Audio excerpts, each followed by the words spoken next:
Greetings on a Tuesday night. It's the NBA on 2K Sports. Special K, Clark Kellogg is here. The sharpshooter, Steve Kerr, is in the house. On the sideline, the effervescent Doris Burke. Coming up later from our reporting position on the sideline. The fans are making noise here at Phillips Arena. The Atlanta Hawks getting settled in. And now the opening lineup for Boston. Rondo, Allen, and Pierce for the perimeter. Garnett out there with Brandon Bass. And for the Hawks, Joe Johnson and Josh Smith at the forward slots. Heinrich is out there with Teague, and it's Collins in at the center position. Now here's Rondo. Bass. Foul call that time on the way up. That'll give him 2 chances at the free throw line here. It's going to be on Josh Smith.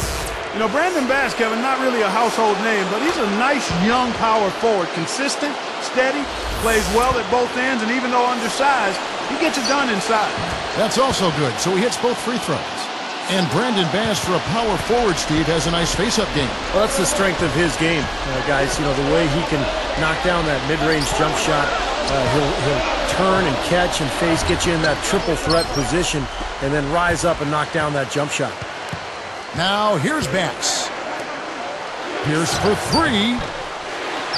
Kirk Heinrich with the rebound. Boston on D. Kevin Garnett with the steal. Bass can't get it to go.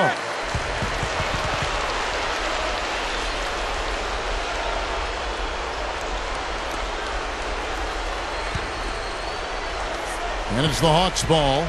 Well, Atlanta was in the playoffs a year ago, but they were not as strong as they were the previous year. And one of the reasons their home record suffered a bit. Here's Rondo. All right, let's go over to the sideline with Doris Burke. Kevin, I had a chance to catch up with Coach Larry Drew. He loves this matchup and believes this game presents them with a great chance for an offensive explosion. I think our strengths offensively could pose major problems for them. We'll find out, Kevin. Wonderful stuff, Doris. Thanks. The early game plan, Clark, centered around their offense, it sounds like. Yeah, and I think that's fine as long as they don't sacrifice anything from an effort standpoint at the defensive end. Yeah, exactly. And I like the strategy, guys, because when you get off to a good start offensively, you feel good about yourselves, and generally that energy carries over to the defensive end as well. And on that Atlanta Hawk team, still a good team. We talked about, the problems at home, not as dominant perhaps as before. I mean, sure, Clark, for every coach, winning at home becomes priority number 1. You know, and you look at their numbers, they won 34 a season ago and then just 24 in the recent season. I mean, that's a 33% drop. That's a significant change. It is. Now, here's Pierce. Josh Smith unable to get his shot to go. Garnett against Johnson. And the shot is good from Garnett. You know, nice work getting inside that time. I mean, that's the spot where his height advantage is really going to pay off for him, and he used it. Heinrich outside. Back to Johnson. Pierce covering. Will it go? So he gets the whistle. Contact on the way up, and 2 shots coming up. And Johnson suffered through a subpar shooting year last season due to that elbow surgery that he had in December. Probably tried to come back a little too quickly, and you could tell it really affected his game. Johnson, he's checked in for Atlanta. Johnson hits them both. As we get back to Joe Johnson, Steve just talking about him, and Clark, that elbow, as you mentioned before, gave him trouble all season long. You know, Kevin, one of the things about being injured and having a surgery is you can get back and play, but it usually takes a full season or half a season before you can give the injury the kind of attention that you want to give it to get well. So that's why the offseason going into next year is going to be really important. It bothered him. I know it did, and he still played through it. Well, I mean, if you rush getting a guy back on the floor and don't let that injury completely heal, you just cause him more problems. And that's part of the business of pro sports. When you are able to play, even if you're not 100%, guys feel an obligation to do that, and they also feel pressure to do that. On the money with the shot from the left block. You can't give him any space out there.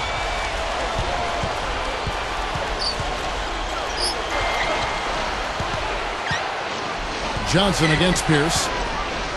Shoots a fader. Again, Pierce missing. You know, after the disappointing end to their 2010 playoff push, the Hawks decided to make a change at the head coaching position and went with Larry Drew at the helm. Here's Johnson. That's good, and it's Johnson with the assist. What a great look to find him inside like that. I mean, that's the way to find him when you're ready to score, guys. Rondo against Johnson. Allen for the three, and it's good, coming on the assist by Rajon Rondo.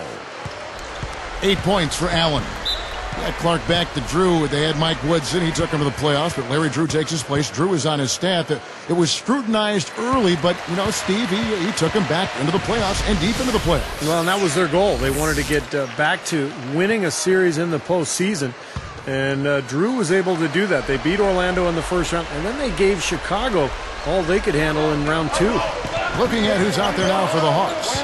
Collins is checked in, and Tracy McGrady subbed in for Kurt Heinrich. Johnson can't get it to go. Celtics leading by 6. Here's Bradley. Kicks to Rondo. Over Teague. And Rajon Rondo, the basket on the assist by Bradley. Rondo's got his first basket. Boy, they're scoring efficiently. They look very focused at the offensive end. A nice start, no question, making all the right moves here early. Now, defensively, they have to pick up the intensity and close out on shooters. Steve, you're right. I mean, they're getting picked apart out there, and the intensity on D's got to pick up as well. I mean, you can't have it on cruise control on defense.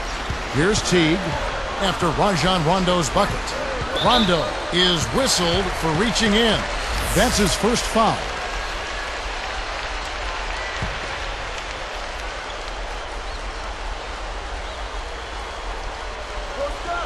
There's 37 seconds left here in the first quarter. Looking to end the run. They've done a terrific job rebounding here so far, allowing no second chance point. A shot by McGrady, no good.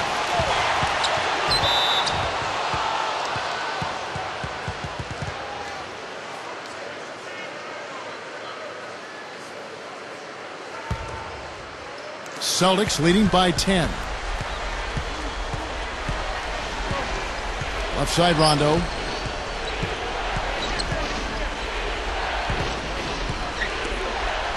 Trying his luck deep. No good. Wow, what a board. The little guy somehow coming up with the ball. 1 second left, and it falls a bit short. So as we come back, it's been all one-sided so far through the first quarter as our second quarter gets underway. Joe Johnson and Josh Smith at the forward slots. Heinrich is out there with Tracy McGrady, and it's Johnson in at the center. So that's the Hawks 5. I like the way they got the ball inside there. And here are the Celtics now. Now let's go to Doris Burke. Doris? Kevin, Ray Allen's work ethic is the stuff of legend. He noticed when practicing coming off screens that he was better turning right because his dominant right eye locked on the rim faster. So he made a quick adjustment by turning his head faster when moving left. He said shooting becomes much easier because I know where I needed to be quicker. Guys, like a true technician, he's always looking for a way to refine that stroke. He's something else, Doris. Thanks. And you can see the way he breaks it down, almost scientifically. I mean, his great shooting is no accident. Rocket 2. Kevin Garnett with the steal. Tried to use the pump fake there, but... And it's Garnett finishing it off. And now, here's the Sprite Slam Cam replay. Come on now, I didn't see. Can you believe that finish? Boy, a little bit of flair and flavor at the end of it. Oh, that'll be a fan favorite, all right. That was not your average, typical dunk. Guys, one of the things that I think you always have to watch for with the Celtics is they can turn you over. A really good defensive team. They were third in the league in steals last season, and they can be really disruptive pressuring the ball. Here's what Atlanta's going with right now. Collins is checked in, and it's Kevin Garnett with the finish. Boy, the big fella's showing us a little explosiveness for a change. Well, maybe Clark is working on his dunk skills because he looked perfectly at home right there. Now, sometimes he can clang those, so glad to see him get that one down. Here is Heinrich, still looking to get on the scoreboard. I thought Kevin Garnett really bounced back last season and looked better physically. And remember, the knee issues have been a problem over the years. But looked great last year and is always the key to that Celtics defense. Garnett left side. Releases, and again it's Boston converting. Seems to be getting better as this game goes on. Kevin Garnett with the steal. He did what he could to try to handle that pass, but that was too hard to handle.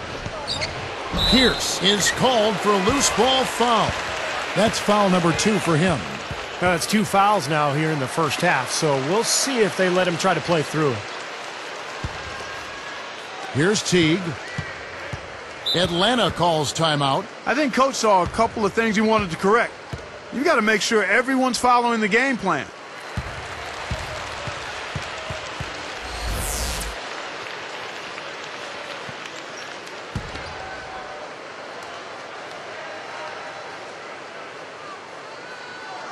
Here is Heinrich. Right side, Williams. Again, the Hawks score. Here's Dooling, leading by 12.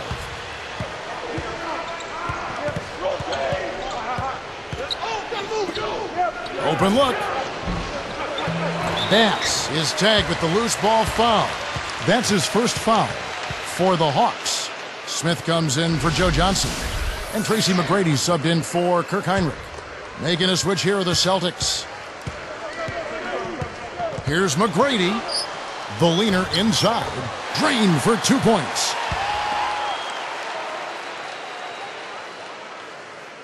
Celtics leading by 10. Offside Rondo.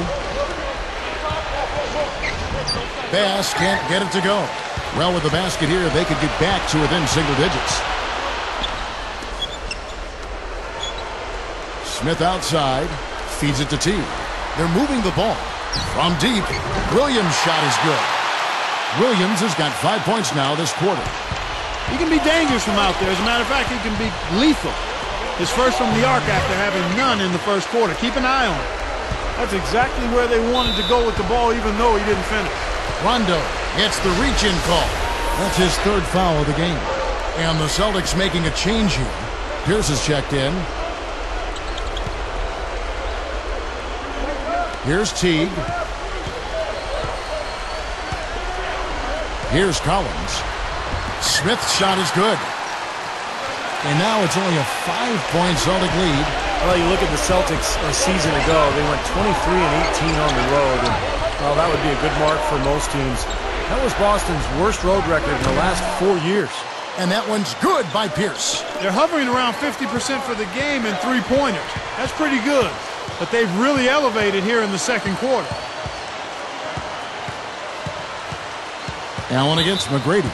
Allen gets called for the reach. That's his first foul of the game, and the bonus will go to the free throw line.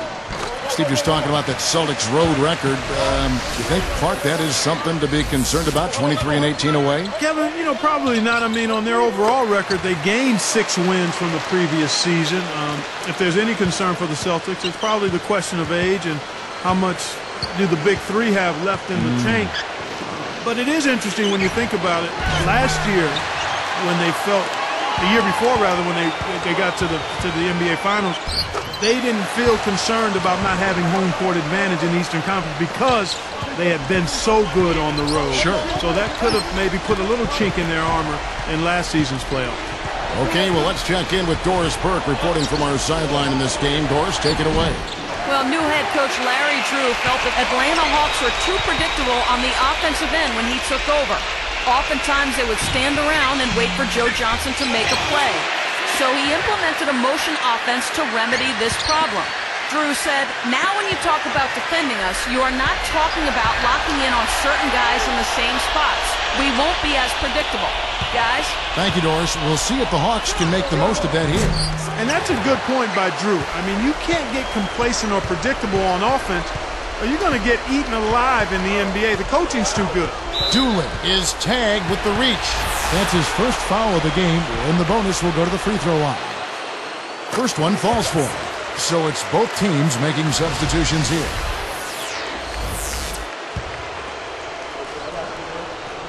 And so he makes both from the line. They're not going away, and they've been aggressive drawing contact. Free throws are always a good way to get back into it, too. The clock isn't running. They can cut into that lead. They get their defense set up as well. And Pierce backs in. Fade away. Good! Important shot to boost their confidence going into the break. They were kind of faltering and sliding down the stretch.